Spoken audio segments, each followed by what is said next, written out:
Hello বন্ধুরা, আমি চলে এসেছি আবার তোমাদের কাছে একটা নতুন ভিডিও শেয়ার করার জন্য। আমরা লাস্ট সানডে আমরা পেন্টল্যান্ড হিলে উঠেছিলাম আমার দুই মেয়ের সাথেও। তো মানে এতটাই উঁচু, মানে এটা 1900 ফিটের মতো উচ্চতা, এটার হাইটটা। তো আমরা সবাই মিলে গেছিলাম এখানে। ওখানে আমরা ফনি দেখলাম, হর্স দেখলাম, হাইল্যান্ড কাউ দেখলাম।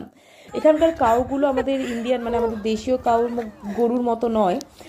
এই কাউগুলো অনেকটা বেশি মানে হৃষ্টপুষ্ট, যাকে বলে মানে বাল্কি, আর প্রচণ্ড গায়ের লোম। তো মানে এদের তো দেখে মনে হচ্ছে এরা শুধু খায় আর বর্জন করে। ঠিক আছে, তো এদের ওই একটাই কাজ, সারাক্ষণই খেয়ে যাচ্ছে, মানে এত মানে চারদিকে পুরো কচি কচি ঘাস পুরো রয়েছে, এত গ্রিনারি চারদিকটাতে, তো ওদের ওই একটাই কাজ। যাকে, তো আমরা অনেকটা উপরে উঠেছিলাম, আর পাহাড়টা অনেকটা ঢাল ছিল, খাড়া পাহাড়টা, তো আমাদের উঠতে একটু কষ্ট হয়েছিল। আমার মেয়েরা তো সব থেকে আমরা স্টান্ট হয়ে গেছিলাম, আমার মেয়েরা উপরে উঠেছিল, মানে ওদের কোনো প্রবলেমই হয়নি, ওরা তো মানে দিব্যি ফুর্তিতেই ছিল যাকে বলে। তো যাকে আমরা অনেক এনজয় করেছি উপরে উঠে, মানে পাহাড়ে উঠে। ওখান থেকে এডিনবরা সিটিটা খুব সুন্দর ভিউটা ছিল।